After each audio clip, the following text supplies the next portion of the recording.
Kanchipuram వకుడా silks నాణ్యత మా ప్రాధాన్యత. మదీనాగూడ, మియాపూర్, హైదరాబాద్ లో త్వరలో శుభారంభం. కాళేశ్వరంతోనే నీళ్లు కనుక మేము ఇచ్చి ఉండకపోతే గతంలో కేసీఆర్ కట్టిన కాళేశ్వరంతో ఉపయోగమే లేకపోతే ఎందుకు ఇవాళ ఈ పొలాలు ఎండుతున్నాయో చెప్పాలి.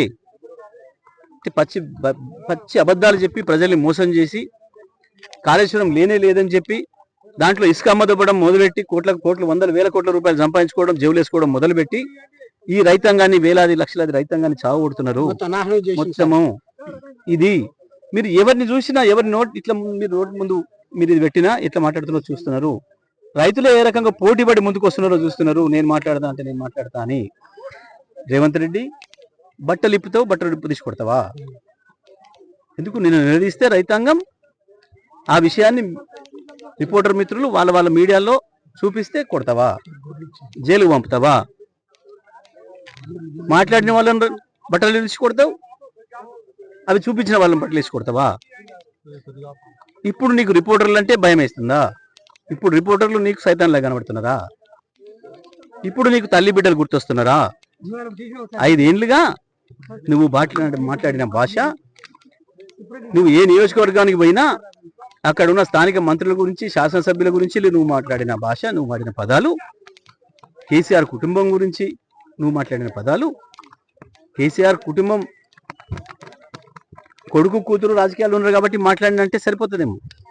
కేసీఆర్ మనవళ్ళు మనవరాల గురించి కూడా నువ్వు మాట్లాడిన భాష, నీ యూట్యూబ్ ఛానళ్ళు, నువ్వు పెట్టి స్పాన్సర్ చేసిన యూట్యూబ్ ఛానళ్ళు మాట్లాడిన భాష గుర్తొస్తుందా రేవంత్? అందుకే ఇప్పటికైనా తెలుసుకున్నావు వాస్తవం ఏందో. విమర్శలు వస్తాయనే విషయం పబ్లిక్లో నిలబడ్డ తర్వాత తప్పకుండా ప్రజల నుంచి ప్రశ్నలు వస్తాయన్న విషయం మొదటిసారి తెలుసుకున్నావు. కానీ బుద్ధిగా ఉండు, సంస్కారంగా మాట్లాడడం నేర్చుకో.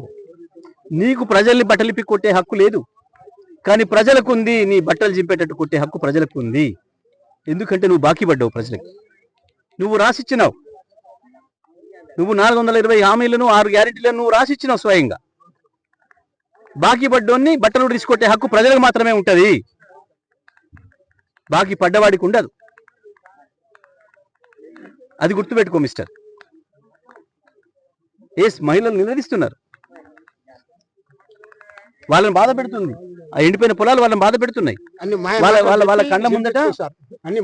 కళ్ళ ముందట ఉన్న నీళ్ళు పోతుంటే దేశానికి మొత్తం పాడు చేసింది సార్. పెట్టిన పెట్టుబడి ఎక్కడికి పోతుంది? ఎట్లా తీర్చాలి? రేపు తెచ్చినప్పుడు ఎట్లా తీర్చాలి? నువ్వు చేసిన మోసం వల్ల వచ్చే రైతు బంధు రాకుండా ఆపేసిన దానివల్ల నువ్వు రుణమాఫీ చేస్తా వెంటనే పోయి తెచ్చుకోండి 2 లక్షలని నువ్వు చెప్పి నమ్మించి అప్పు తెచ్చుకుంటట్టు చేసి అప్పుల పాలు చేసి చేసిన అప్పు తీర్చకుండా, రైతు రుణమాఫీ రైతు బంధు ఇవ్వకుండా, బోనస్ ఇస్తా అని చెప్పి ఒక బోగస్ మాట చెప్పి సన్నాలు వేసుకోమని చెప్పి అత్యంత ఖర్చు ఇబ్బందితో కూడుకున్నది అయినప్పటికీ నువ్వు ఇస్తానన్న బోనస్ ఆశపడి సన్నాలు పండించుకోవడానికి పొలాలు పెడితే ఈ పొలాలన్నీ సన్నవడ్ల పొలాలు, ఎండిపోయిన పొలాలన్నీ కూడా. ఎవడి దుర్మార్గం ఇది? నీది కాకపోతే నువ్వు తప్పు చేసి ప్రశ్నిస్తే నేను కొడతా, బట్టలు కూడా తీస్తా. నా ఇంట్లో బాధపడుతున్నారు, ఇంట్లో బాధపడుతుంటే పబ్లిక్లో రాకు, రాజీనామా చేసిపో, ఇంట్లో వండుకో.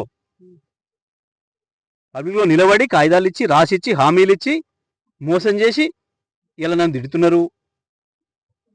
మెచ్చుకునే పని చేస్తే మెచ్చుకుందరు. ఎందుకు ఇవాళ కేసీఆర్ని గుర్తు చేసుకుంటున్నారు మళ్ళీ ప్రజలు? పొరపాటు చేసినాం, తప్పు చేసినాం, అన్ని ఇచ్చినా కేసీఆర్ని వదులుకున్నాం, వీడేది ఎక్కిస్తున్నాడని చెప్పి వీనికే పోయినాం, వీడు నట్టేట ముంచిండు అని చెప్పి ముత్తుకుంటున్నారు రైతులు.